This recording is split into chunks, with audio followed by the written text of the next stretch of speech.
first of all, hi guys, how's it going?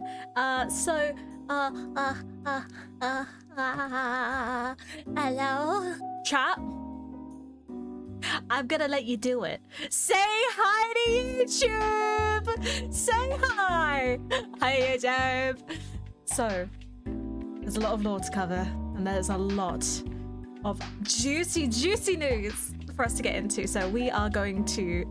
Thanks, Marilla. We're going to be getting into that now. First things first, as per usual, Natisse mainly uploads to Twitter, so there's going to be a little bit of a buffer in between each one because Natisse hates me. Right, let's get into the business. First things first, chat, we have the brand new Survivor Efron. That is a very funny name. Efron. Why do I... Zac Efron. Zac Efron is coming to the manor.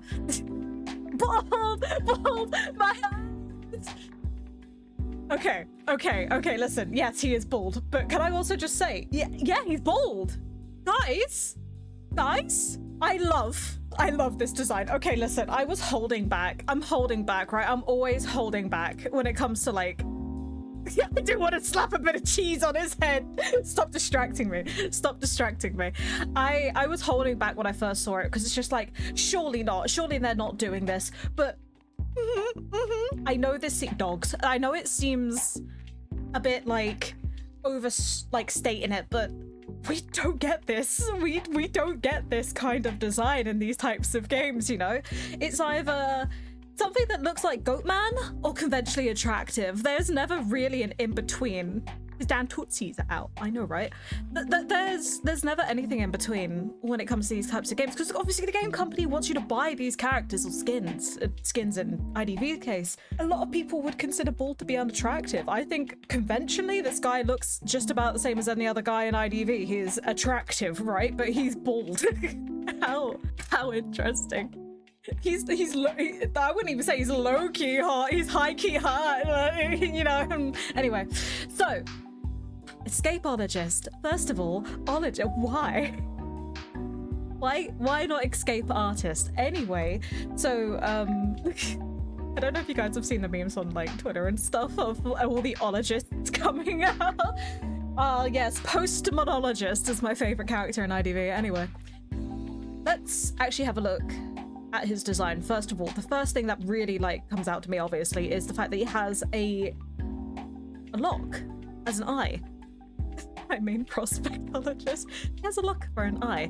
Normally we're used to the button eyes, but obviously being, you know, an escape artist, I can actually completely understand like this design choice, the shackles, you know, the lock behind the eye. He's closed in, but he can get out. Does that make sense? I wonder if they used, what's his name?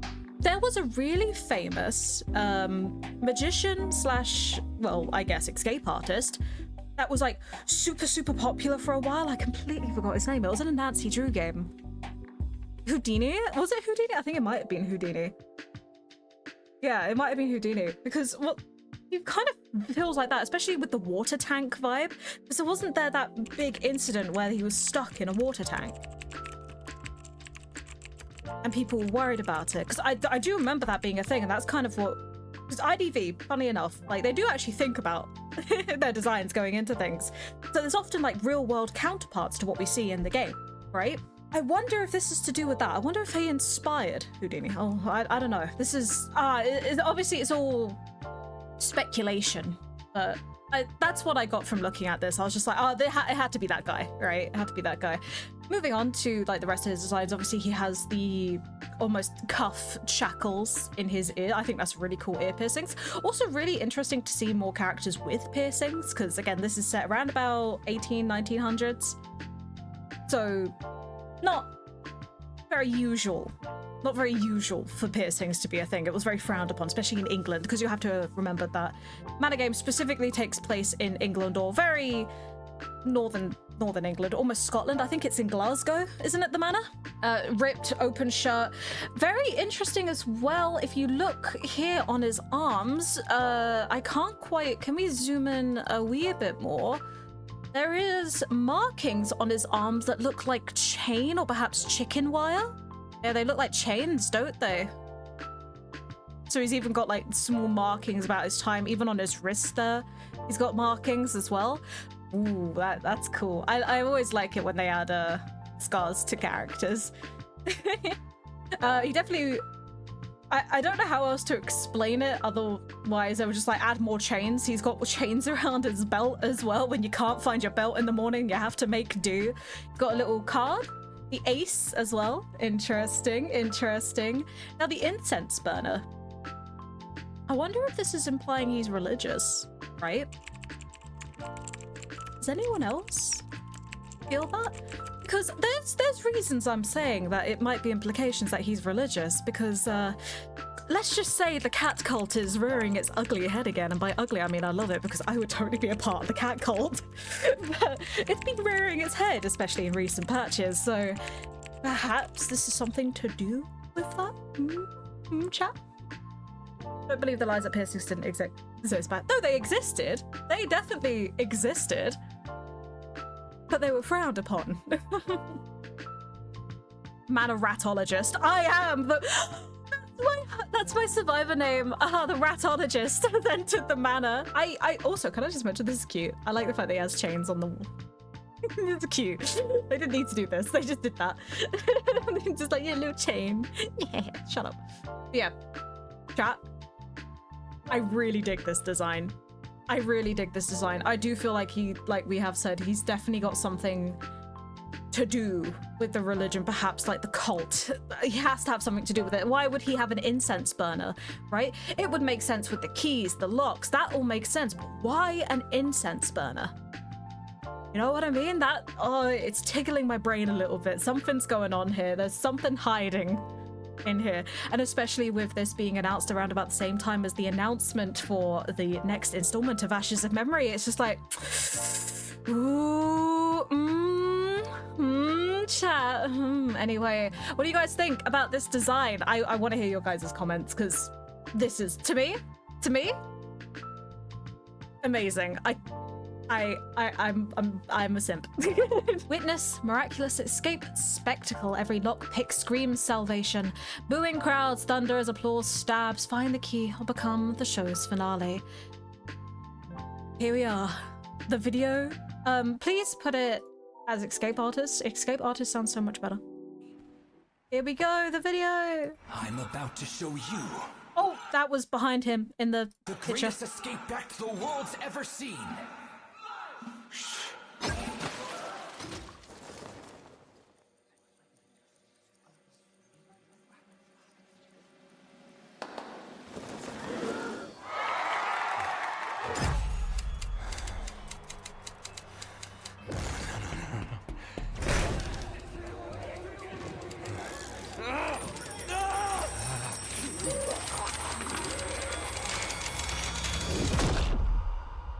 Ooh, you getting chippy? Chained by the shackles of my own mind. And dogs. Oh, this is cool. Ooh. Wait, are their bodies? Hold the fuck up. Sorry. Chat, their bodies in there. Chat, they're floating. Sorry. Struggling to break free. Why'd he just mug me? Oh my god!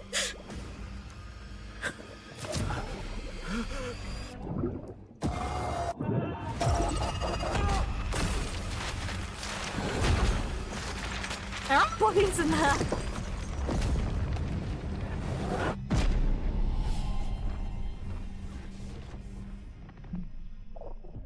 Yeah, he does. Huh. I must find the key.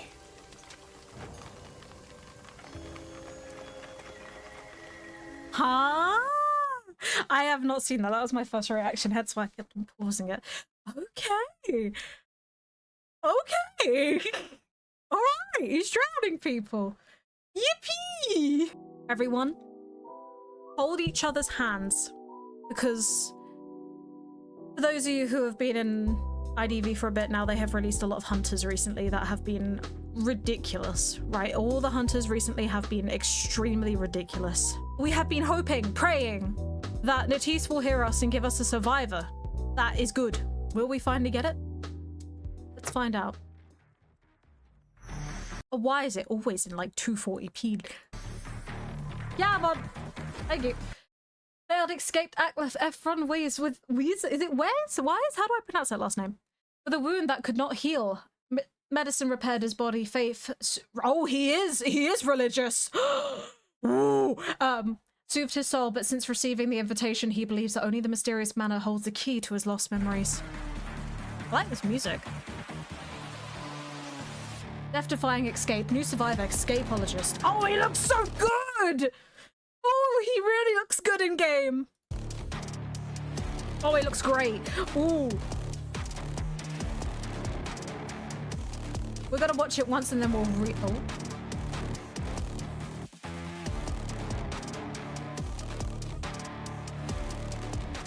A Carly?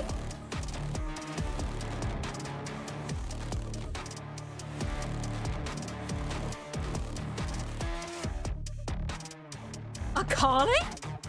Yeah, it's a Carly!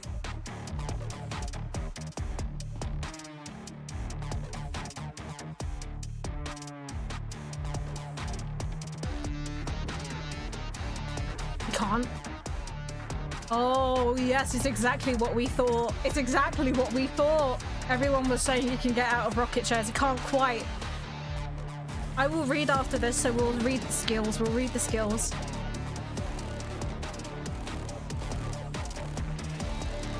I like the music that they chose from this. Oh, you can do it too? Okay. You can really get some like good coordination with your team. My brother in Christ, he has a blink! Oh. Oh.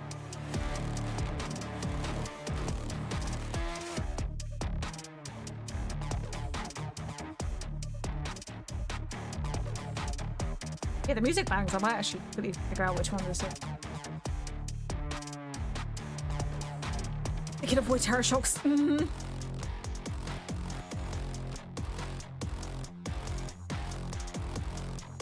No, Bonbon! No! Oh my god.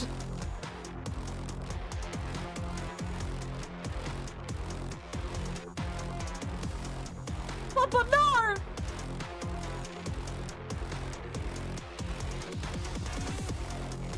Go, Bonbon! Run, my boy! No!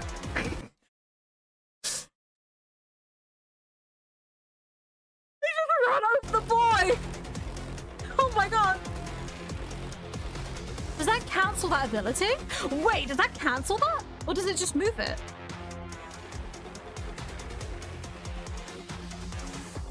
Okay. Chat, we finally got a good fucking survivor. Chat, survivor mains finally got some good fucking food. Yeah, so he's gonna get banned. Right, let's actually give this a read, shall we? Because you guys know me. Also, actually, before I forget, let's figure out what the music is. Okay, Shazam does not know what the music is. Sorry, chat, I failed. Okay. External trait 1 smokescreen. The Escapologist carries a fucking Thurible? Thurible. Thurible. That's a funny name. When thrown, it creates a smokescreen with an outer radius of 16.9. An inner radius of 11.8 meters, lasting for 15 seconds. Oh, that's pretty good. Yeah, I thought I said thimble. Okay, 15 seconds. The smoke greatly reduces visibility. Survivors near the smokescreen are hidden from the hunter's detection, and some hunter's summons and projectiles cannot pass through. Okay, so Ripper and... Rippers can't. Neither can Bonbons. I wonder if Naiad's spear can't. I feel like Naiad would be a good counter here. Just drown the whole fucking place. You know what I mean? Okay, but notice the thing. So there's good. We'll probably have to test this to see what projectiles can and can't go in. We'll have a look. We'll have a look when he comes out. 7 seconds after the survivor leaves smoke screen, their location is exposed. So kind of like Farah Lady when she comes out of thing, right? Yeah, and tenuous strings, maybe. The escapologist leaves no footprints whilst moving near the smoke screen, so he has no trace either. Oh, that would be really good with Kurt. If both the escapologist and the hunter are near the smoke screen, the location of escapologist is revealed to the hunter. Oh, this would be a great support then, wouldn't it? Because I'm guessing what this means, right? So we know Foggy Blade can't go through. So I'm guessing what this means. If escapologist is the one in there, you can see him. But if anyone else is in there, you can't.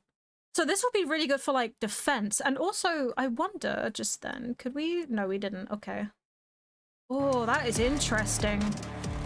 Keepers doesn't even reveal him, which is going to be so good against, like, Color Blue and whatnot. But it feels like this is not his... This feels like more of an assist. Does that make sense? You can use it for yourself, but it's very good for assist. The question is, 7 seconds after the survivor leaves the smoke.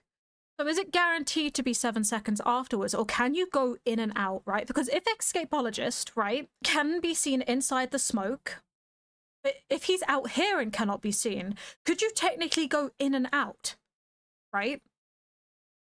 So that way you're not seen on the outside. Could that be like a workaround for that? So you just pop out and then go back in before the ping actually happens, or is it guaranteed to happen? I wonder. We'll have to test that. I feel like that's going to be something we need to test. That's really cool though, but it's also interesting to note, you guys can just about see it above my ears right here. There is 2 icons. You can just about see the thimble. Little icon here, there's a tappable and then there's a cooldown for it. I don't see a number. Oh yeah, the rocket chair symbol. Okay, that's rocket chair. We'll see it probably better when we're not looking at the fucking wall. But I don't see a number here. I see a cooldown. I don't see a number. Is this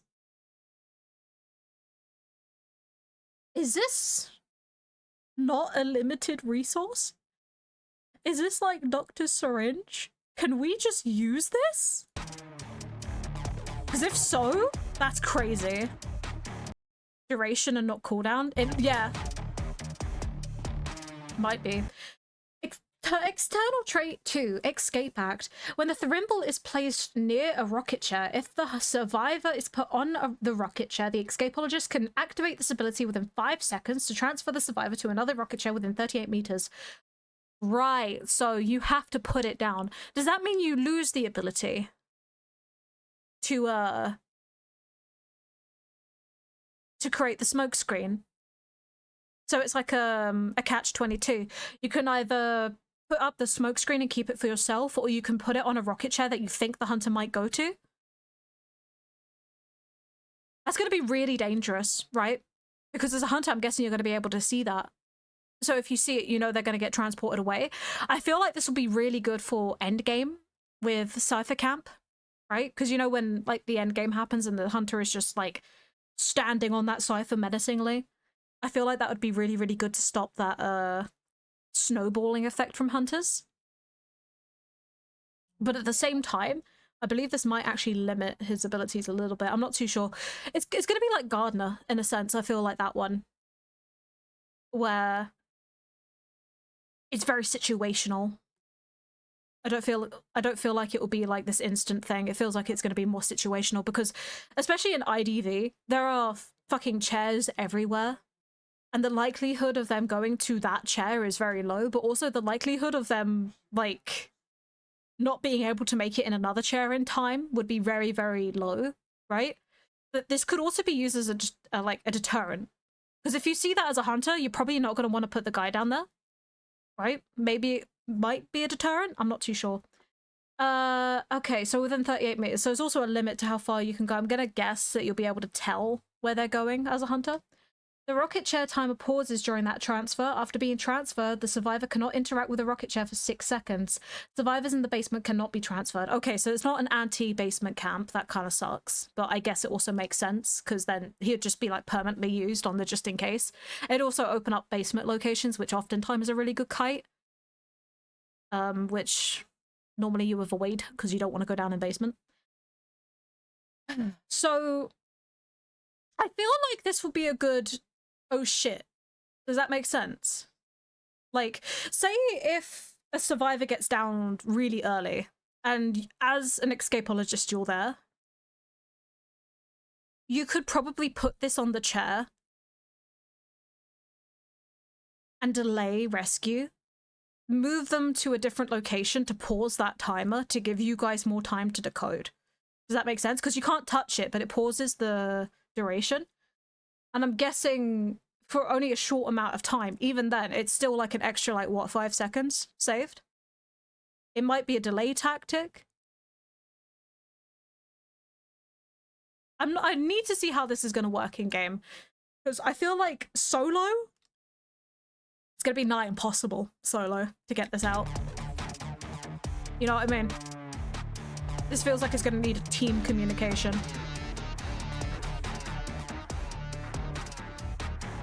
Also, the hunter could definitely make it to the next chair in 6 seconds.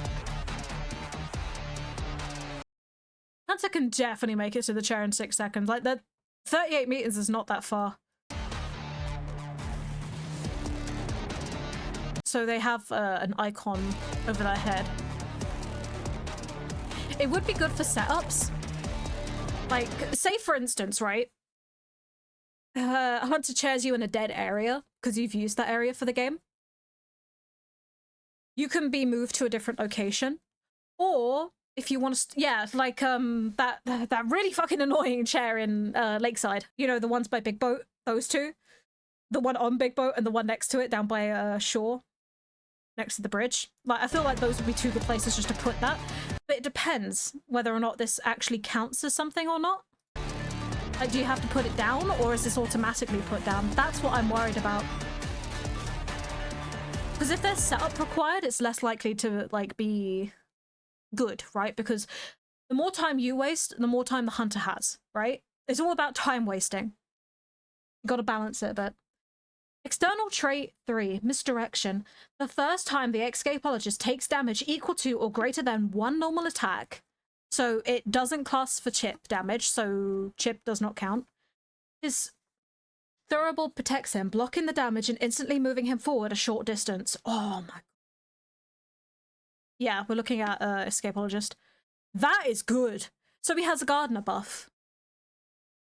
But he has a permanent Gardener buff, right? Because Gardener's bubble doesn't last the entire game. It comes off after like the first, like, what, 30 seconds of the match? That is crazy good. That is crazy good. He's going to be weak against chip hunters, though, if that's the case. Because it doesn't seem to work against chips. Oh, you can get some... You can get away with some shit with that. You can get away with some shit. This is going to be really good. And it also seems to work with windows. Equal to or greater than. So he can technically eat a terror shock. Right? Say, for instance, like, let's give this example. You're running to this window, right, to Graveyard, because Graveyard is a really good kiting area. If you're running to Graveyard and you take a hit, if you just want to get in, you can just eat the hit. You could be like Lawyer, but you don't take anything. This is basically a free terror shock. As long as it's your first one. So you can play really risky at the start if you want to. That's crazy. That's actually generally insane. The fact that it works with vaulting as well, that's insane. That is no way. No way. If you don't chase Escapologist first, his detention, you're right. He would literally be able to eat a detention hit. Oh my god, that would be crazy. So, external trait number 4, anticipation. Thanks to his heightened awareness, the Escapologist's obstacle vaulting speed is increased by 10%. However, whenever any survivor is ballooned, the Escapologist can continuously see the location of all survivors. Oh, okay, that's really good. Is he a rescuer then? And can always track survivors being carried on balloons. Oh, that would be...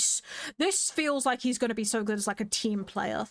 This is an assist. I feel like he's heavy assist. He's giving assist vibes. However, this constant vigilance reduces his decoding speed by 15%. So he has the natural decoding debuff. Okay. Yeah, he feels like a really heavy assist, but not a stun assist, if that makes sense. So he's no forward or anti.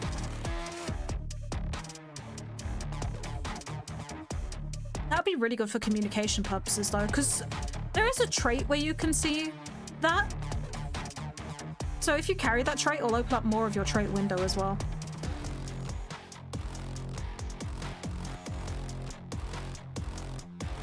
Wait, yeah, no, I think that's the case. Chat, look, you can just about see it. Remember what I said about him leaving and then coming back in? Right? So because it's him, you can see his shadow there, right? And then he leaves. You can't see it anymore. Yes, we've gone a little bit out, but we know he's behind that pallet. I think other I think that is the case. You'll have to weave. That is incredible. Yeah, you cannot see him if he's out here. That is incredible. Oh, that's painful. Finally, some good fucking food. Chat, it's some good food. Oh no. No, we're gonna see Bonbon get run over again. Bonbon, no. It's interesting to note that they're not showing Bonbon throw anything inside here. So I don't know if the inside of this like Eye of the Storm counts towards anything either. Yeah, you can't see other survivors in there. That's insane. Bonbon, no!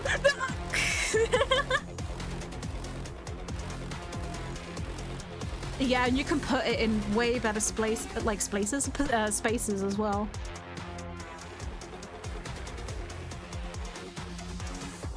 No, this really does feel like it links to the mana game. This definitely feels like he's religious. It's probably cat cult. I believe he is linked to cat cult. That is incredible. Right, chat. Dear visitors, guided by the golden scarab, he escapes the devouring abyss, reborn on the edge between life and earth. What awaits them are the desert's deepest secrets or a merciful deity. This is Escape Artist's or Escapologist's release skin line. He's going to have an S-tier skin in here, obviously.